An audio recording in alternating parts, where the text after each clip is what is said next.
Boa noite, irmãos. Vocês estão bem? Que bom. Tudo certo, né? Abra sua Bíblia, se você trouxe. No Evangelho de Marcos, capítulo 14.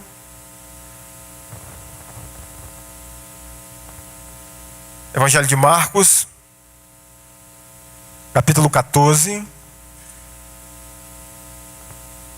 Vamos ler os versículos 3 a 9. Marcos 14.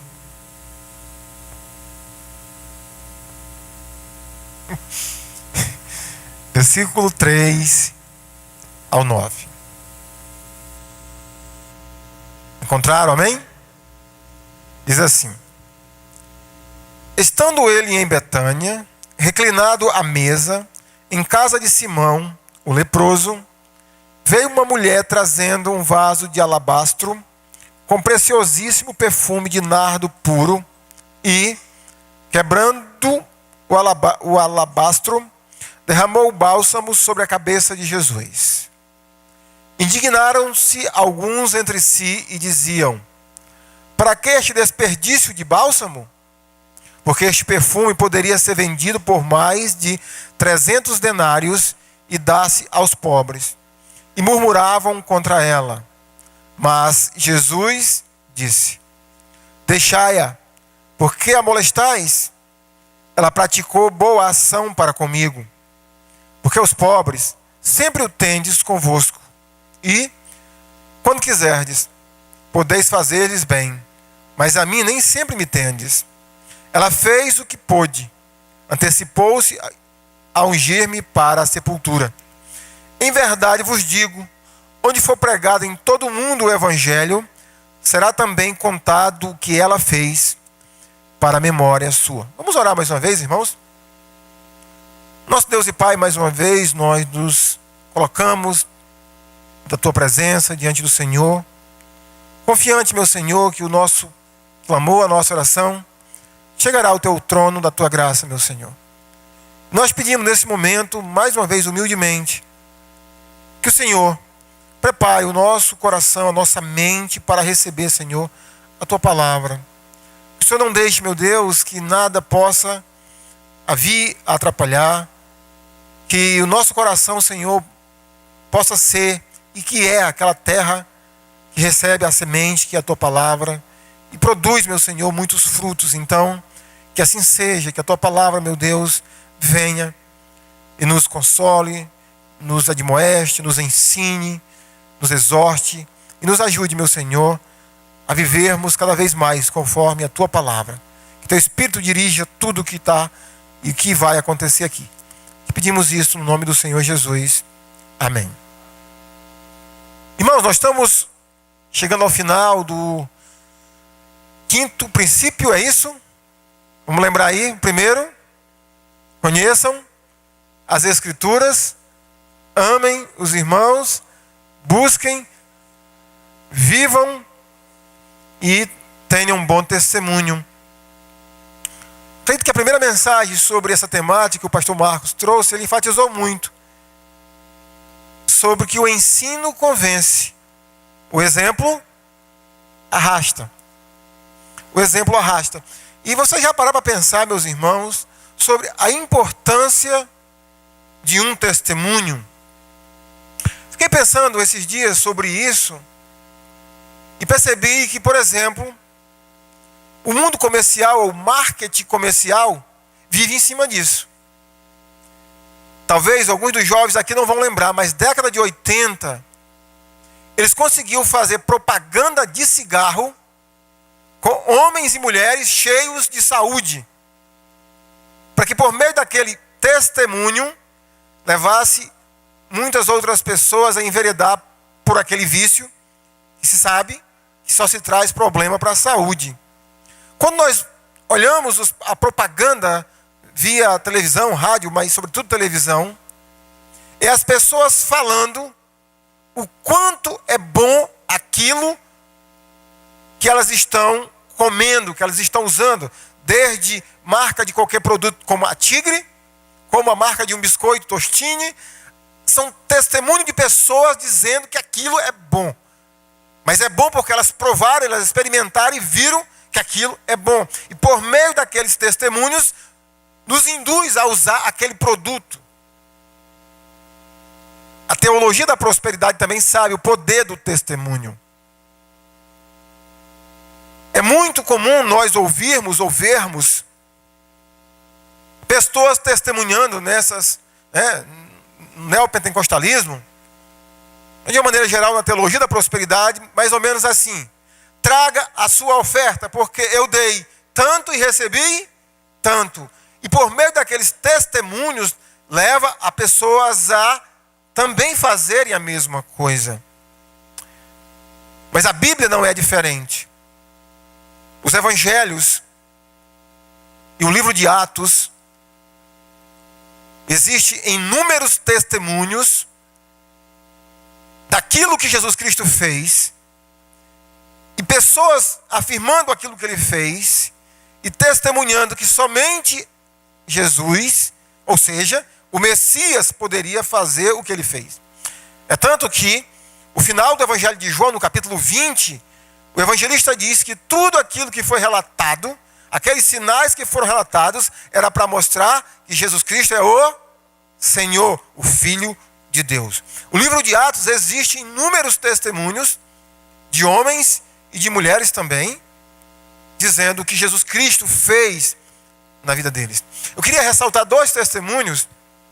Um deles é de um cego, no Evangelho de João, capítulo 5.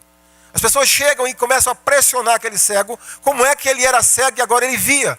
Aí ele diz que quem curou ele foi um homem por nome Jesus. E aí as pessoas questionam ele quando ele diz que é Jesus. Mas esse homem é um pecador. E o cego responde: se ele é pecador, eu não sei. Só sei de uma coisa: que eu era cego, mas agora eu vejo. Testemunho. Um outro relato, no capítulo 4 de Atos, a cura de um coxo. Está lá no templo, quando João e Pedro entram no templo, para oração, se não me engano, da hora 9. E aí aquele homem pede uma esmola aos 2 apóstolos. E eles respondem que não tem ouro nem prata. Mas o que eles têm, eles dão àquele homem. Em nome de Jesus, fica de pé. E eles curam aquele homem. E por meio do testemunho daquele homem que foi curado, muitas outras pessoas creram no nome de Jesus Cristo. Hoje à noite, irmãos, eu quero meditar um pouco sobre o que nós aprendemos por meio de testemunhos de pessoas.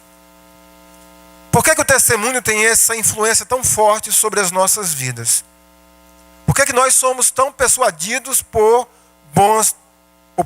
pessoas que têm um bom testemunho? Por que muitas vezes não é preciso nem ela nos ensinar, ou elas nos ensinarem, melhor dizendo, mas muitas vezes é só a gente andar com pessoas que têm um bom testemunho, para que a gente possa sentir o desejo também de querer ser como aquela pessoa que a gente está tendo um relacionamento, uma comunhão com aquela pessoa. Essa história que nós acabamos de ler mostra um testemunho de uma mulher. E a primeira pergunta que nós queremos responder sobre esse texto, eu não sei se você já leu essa passagem assim, bem devagarinho, e se você já se fez essa pergunta: o que há de tão especial no testemunho desta mulher?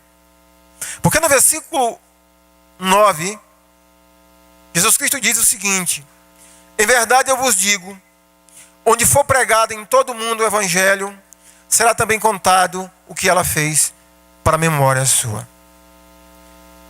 A atitude dessa mulher, que aqui não diz o nome, não menciona o nome dessa mulher,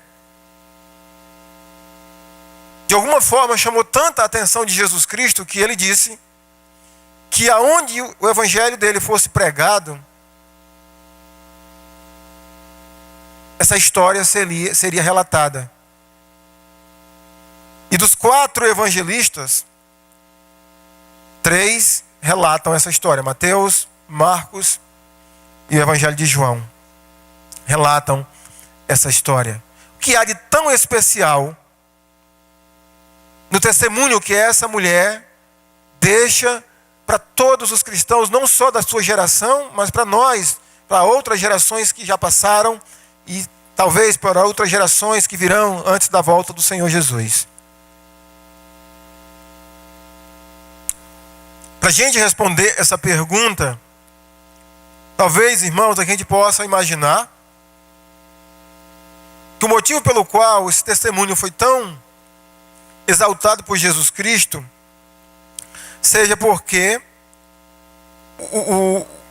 o perfume que ela ungiu Jesus Cristo era um perfume muito caro, pelo valor do perfume. Quando eu leio essa passagem aqui, o versículo 3 especificamente, e também o versículo 5, é incrível, porque parece-me que produto de beleza tem um significado muito especial para as mulheres, não tem? As mulheres dão muito valor a essas coisas, né? A maquiagem, a um perfume. O homem também, mas o homem perfume, claro, né? Maquiagem, espero que não. Mas eu fiquei me colocando aqui com essa mulher, junto com essa mulher nessa situação. Aqui fala de um perfume. Final do ano passado, a minha irmã que mora em Paris, ela veio visitar a família aqui no Acre. E ela trouxe para mim 2 perfumes. E um deles é um pouco mais caro do que o outro, naturalmente.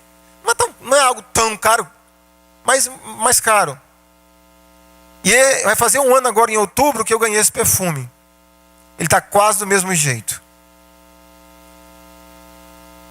Eu só uso esse perfume domingo à noite, quando eu estou pregando. Acredite.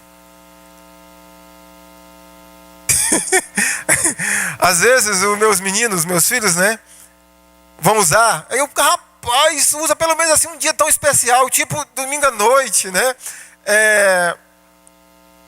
E é um perfume que eu imagino que talvez no Brasil seja no máximo uns R$400. Esse perfume aqui, o texto diz que ele valia mais do que 300 denários. Agora vamos pensar um pouquinho. O denário era o valor de uma diária de um trabalhador. Se nós pegássemos um trabalhador tipo um pedreiro, um carpinteiro, um profissional, esse valor ultrapassaria R$30.000. Você entendeu bem? Então, se fosse hoje, era como aquela mulher pegasse o dinheiro de um carro popular e colocasse, derramasse sobre a cabeça de Jesus, sobre os pés, sobre o corpo, no caso de Jesus. Se nós se a gente pensar nesse valor, por exemplo, no valor de um salário mínimo cada mês de um trabalhador comum, nós teríamos aí 13 salários mínimos, ou seja, ultrapassaria a 12, 13 mil reais. Então, é um valor enorme. Então, esse perfume custava entre uns 13, 14 mil reais a talvez a mais de 30 mil reais. E ela pegou esse perfume, que na época, acredite, não tinha Mary Kay, não tinha maquiagem. Era um produto, imagine o valor que esse produto tinha para essa mulher. E ela pegou esse perfume e derramou sobre a cabeça de Jesus, sobre os pés de Jesus. Então, a gente pode pensar assim, não, por causa do valor desse perfume, por isso que Jesus enfatizou tanto a importância do testemunho dessa mulher. Talvez uma outra coisa que a gente possa pensar também, irmãos, é que, pelo que ela fez, inclusive, o texto aqui não diz, mas o texto de João capítulo 12 diz que ela, além de ter derramado esse perfume na cabeça e no corpo e nos pés de Jesus, ela enxugou os pés de Jesus com os seus cabelos. Essa mulher, ela não se importava com a opinião dos outros. Para vocês terem ideia, na época que essa história aconteceu, não pegava bem para uma mulher de família, acredite, soltar o cabelo em público. Era como se fosse um ato de assédio, quase assédio sexual. Como se a mulher estivesse induzindo o homem ou homens a uma relação sexual. Não pegava bem, era promíscuo, era meio que de uma mulher que não se dava valor soltar o cabelo em público. E para ela poder enxugar os pés de Jesus, ela teve que soltar o cabelo. Ela teve que se submeter a uma função de uma serva mais servil possível. E acredite, essa mulher tinha muito dinheiro. Alguém aqui tem um perfume que custa mais de 10 mil reais? Levanta a mão. Por que eu digo que essa mulher tinha muito dinheiro? Porque ela tinha um perfume que custava mais do que 300 denários. E mesmo com a posição dela, ela não se importou de ter essa atitude de, além de derramar esse perfume sobre Jesus, de enxugar os pés de Jesus com o seu cabelo. Mas, irmãos, para a gente poder responder essa pergunta, o que há de tão especial no testemunho dessa mulher, a gente precisa responder mais duas perguntas. Simples. Quem é esta mulher? E o que Jesus fez por ela? No Evangelho de João, o evangelista nos diz quem é esta mulher. Alguém sabe o nome dessa mulher? Maria. Essa Maria que é irmã de Lázaro e irmã de Marta. Então, essa aqui é Maria. É a mesma Maria, irmã de Marta e irmã de Lázaro. Então, você já começa a entender melhor o que ela fez, porque ninguém mais, ninguém menos do que Maria. E por ser Maria, irmãos, a gente tem passagens como Lucas, capítulo 10, aonde Jesus Cristo está ensinando na casa dela e da sua irmã e do seu irmão. E a irmã dela está trabalhando e ela está, como diz o evangelista, ela está sentada ouvindo as lições de Jesus. Essa mulher tinha um apreço, um carinho, um amor muito forte, muito grande por Jesus. A outra passagem que nós sabemos que fala sobre esta família é no Evangelho de João, capítulo 11. Inclusive, quando João começa a contar essa história da ressurreição de Lázaro, e ele diz que esse Lázaro é o irmão de Marta e de Maria, que ungiu os pés de Jesus com esse perfume. Jesus ressuscitou o irmão dela. Vocês sabem a história, eu sei a história. Lázaro já estava com 4 dias de sepultado. Jesus Cristo foi e ressuscitou seu irmão. Então, irmãos, parece-me que o que há de especial nessa passagem, que Jesus Cristo pediu para que, aonde o seu evangelho fosse pregado, esse testemunho fosse dado do que essa mulher fez, é porque essa mulher, irmãos, ela tinha um amor muito forte pelo Senhor Jesus Cristo. Ela tinha uma devoção muito forte por Jesus Cristo. E por esse amor e essa devoção que ela sentia por Jesus Cristo, e não era um amor eros, não tinha nada a ver com isso, porque quando nós olhamos a passagem de João capítulo 11, a gente vê que essa mulher, ela vê Jesus Cristo como o Messias, porque quando Jesus vai falar com ela, e ela diz assim: eu sei, Senhor, se o Senhor estivesse aqui, meu irmão não teria morrido. Então ela sentia um amor muito grande por Jesus Cristo, ela tinha uma afeição, uma devoção muito forte por Jesus. Ela amava Jesus. E por ela amar Jesus, ela foi capaz, acredite, não foi de pegar um Hugo Boss, não foi de pegar um Ferrari, um perfume, de repente, francês, e derramar sobre uma pessoa. Ela pegou um bálsamo de nardo puro, que custava mais de 300 denários, e derramou sobre Jesus. E eu fiquei pensando, meus irmãos, seria esse o caminho para nós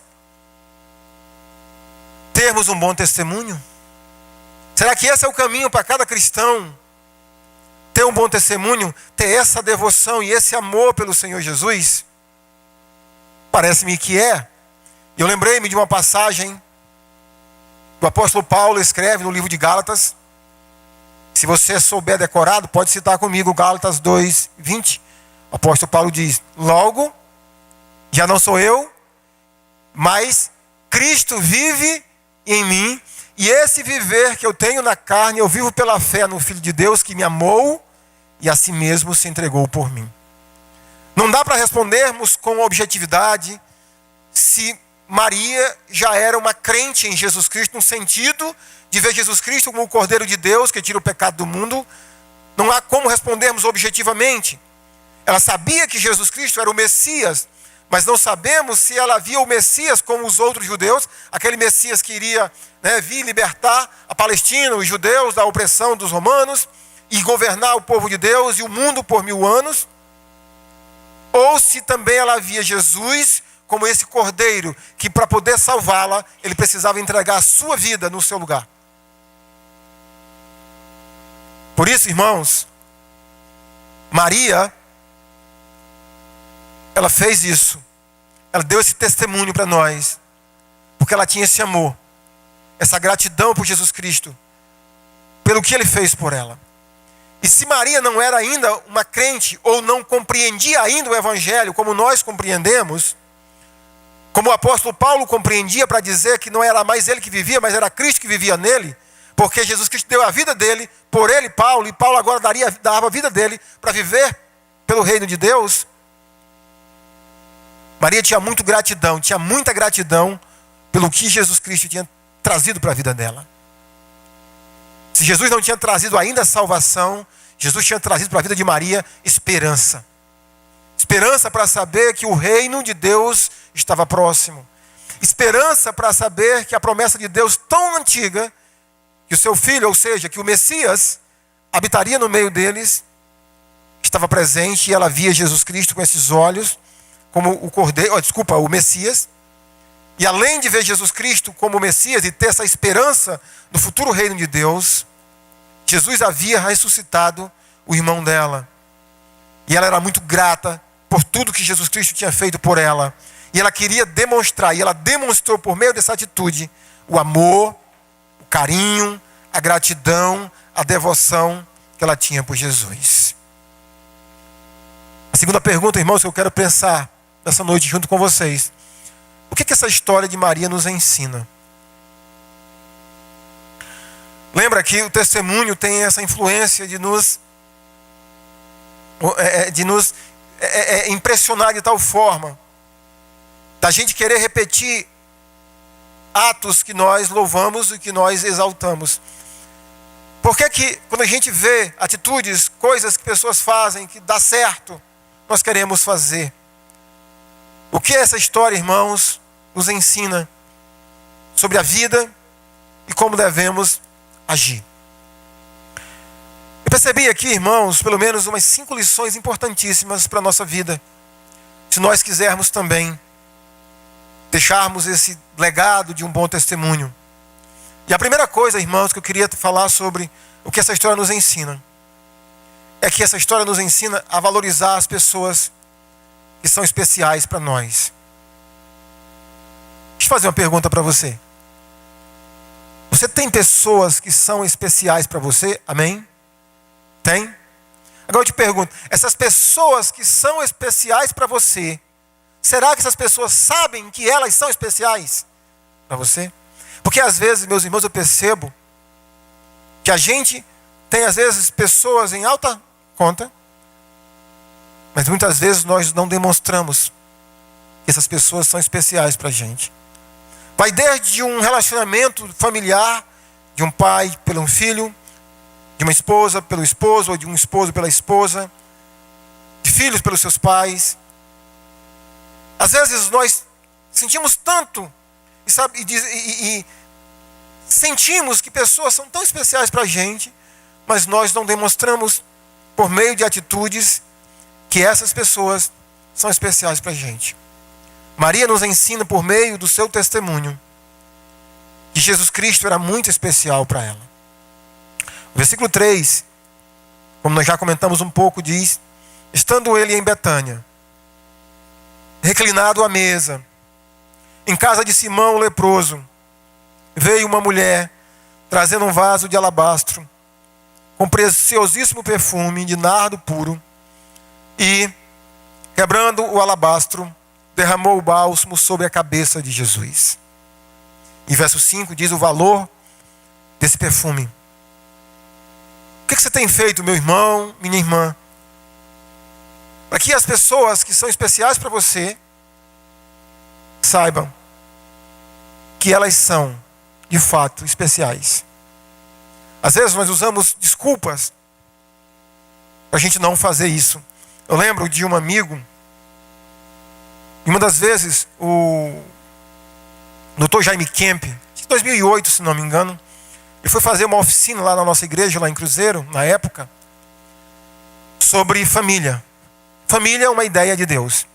E dentro desse seminário, ele ensinou os maridos a tratarem bem as esposas, desde fazer um jantar à luz de velas, fazer coisas, levar um buquê de flores, fazer coisas para demonstrar o quanto a esposa, o esposo é especial um para o outro. Depois daquela lição, o rio estava bem cheio, e nós levamos, eu e esse irmão, levamos o pastor Jaime Kemp para conhecer o rio Moa, aquela ponte do Moa, o rio Alagado estava muito bonito.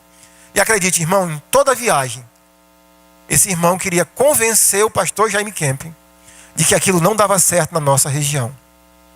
E os argumentos que ele usava com o pastor e para comigo também, eu não vou falar, mas assim, eram coisas de engraçadas a absurdas. Para ter desculpa para dizer que não fazia aquela atitude para demonstrar que aquela pessoa era importante, porque as pessoas iam pensar isso ou iam pensar aquilo. Eu lembro que uma das desculpas que ele deu, que ele disse: pastor, se eu fizer um jantar à luz de vela para minha esposa, dá briga. E o pastor perguntou: mas por que, irmão, que vai dar briga? Porque ele disse: quando ela chegar e ver a casa toda escura, ela vai dizer: acaba sem vergonha, tu não pagou o talão de luz. Era uma das desculpas que ele usava. Então, irmãos, acredite, às vezes nós somos assim. Nós somos ingratos. Às vezes nós somos muito ingratos, desde para com a pessoa de Jesus, de não demonstrarmos aquilo, o quão especial ele é para a gente, mas como também pelas pessoas que estão perto da gente, esposa, esposo, filhos, pastor, os irmãos em Cristo, vai dizer: pastor, você é especial para mim, irmão, tu é especial para mim, você é muito especial para mim, mas não só dizer, mas demonstrar por meio de atitudes.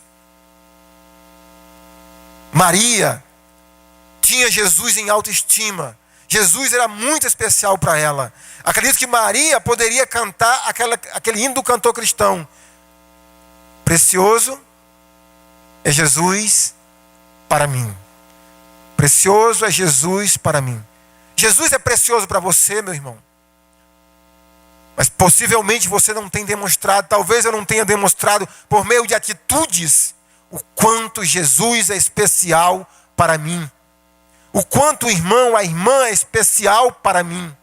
Às vezes pequenas coisas, meus irmãos, fazem tanta diferença. A segunda lição, irmãos, que nós aprendemos por meio da atitude de Maria, é compreender o que é investimento no reino de Deus e o que é desperdício. Quando Maria pegou aquela poupança de 30 mil reais e jogou sobre a cabeça de Jesus, o texto diz que os discípulos, aqui não diz nem os discípulos, o Evangelho de Mateus que diz, mas o versículo 4 diz assim: indignaram-se alguns entre si e diziam: para que este desperdício de bálsamo? Você consegue entender o que essas pessoas disseram? Desperdício. Isso é desperdício. Dr. Shedd tem um excelente livro, aconselho você ler ele, A Teologia do Desperdício.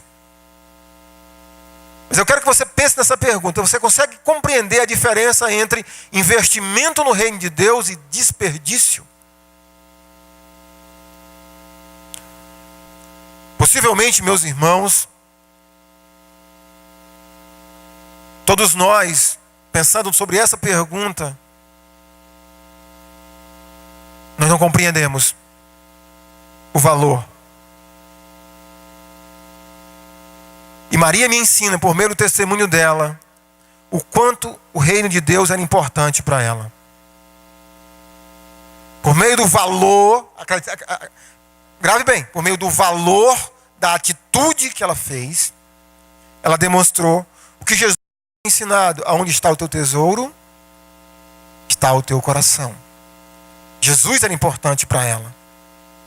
Ela pegou possivelmente uma das coisas que ela tinha mais preciosas e colocou sobre Jesus. Possivelmente, irmãos, nós podemos aplicar isto às ações ou o que a igreja precisa fazer para o reino de Deus. E talvez você seja essa pessoa que, quando se tem alguma coisa que a igreja está fazendo, você diga: que desperdício.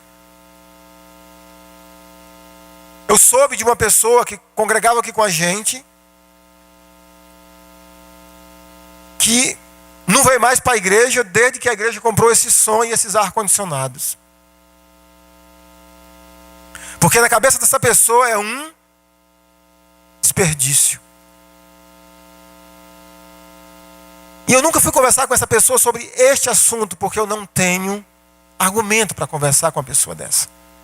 E acredite, irmãos, eu não tenho nem paciência para conversar com uma pessoa dessa, que pensa dessa natureza.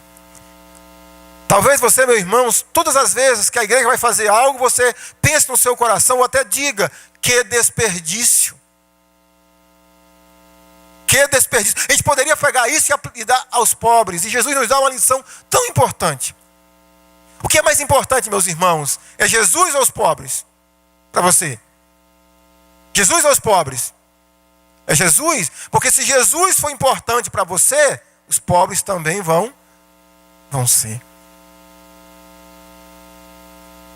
O que é mais importante para você? É o reino de Deus ou os pobres? Deveria ser o reino de Deus. E se o reino de Deus for importante para você, os pobres, como diz o texto, os ricos, seja quem for, também vai ser importante para você. Meus irmãos,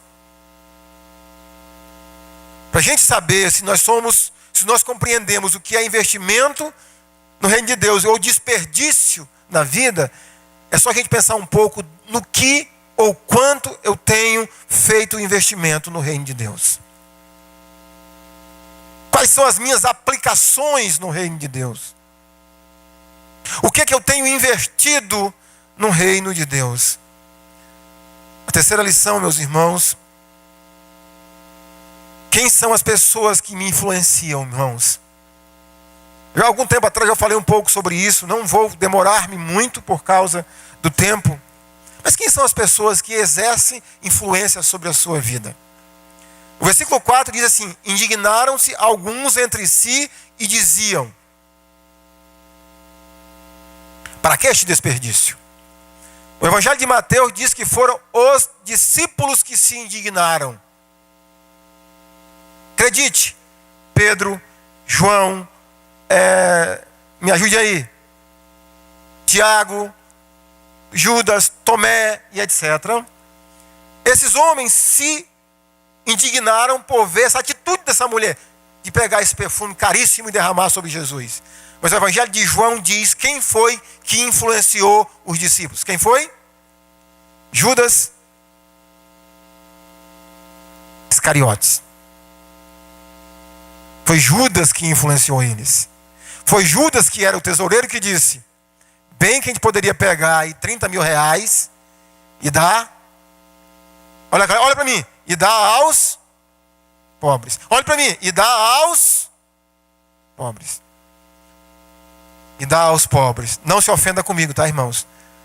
Talvez você que acha que tudo que a igreja faz é desperdício, que poderia dar aos pobres, talvez você seja esse que, não de roubar dos outros, mas de tirar o que é de Deus. Semana passada nós fechamos uma lição para o grupo de casais que a gente participa sobre a família de Eli, 1 Samuel. E uma das coisas que nós refletimos bastante na história lá é que Deus não toma por inocente quem não dá valor àquilo que é de Deus. No caso lá, os filhos de Eli brincavam com as ofertas que eram feitas para Deus. Não brinque, irmãos, com aquilo que é de Deus. Não brinque com aquilo que é de Deus. Não brinque, irmãos, porque tem muitas pessoas que estão brincando, e talvez essas pessoas que brincam estão influenciando a sua vida. Quem são as pessoas, meus irmãos, que lhe influenciam? Essas pessoas que lhe influenciam, possivelmente, irmãos, mostra por meio da sua vida se a influência boa é ruim. Porque o livro de Provérbios diz assim: anda com o sábio e se tornarás, mas anda com o insensato e serás como ele. Quem são as pessoas que te influenciam? Aqui na história, Judas influenciou os outros apóstolos a não entender o que é investimento e o que é desperdício. A penúltima lição, irmãos, nós entendemos aqui, olhando os versículos finais 7 e 8, que diz assim: porque os pobres sempre os tendes convosco, e, quando quiserdes, podeis fazer-lhes bem, mas a mim nem sempre me tendes. Ela fez o que pôde, antecipou-se a ungir-me para a sepultura. Eu não quero deturpar o significado do que Maria fez.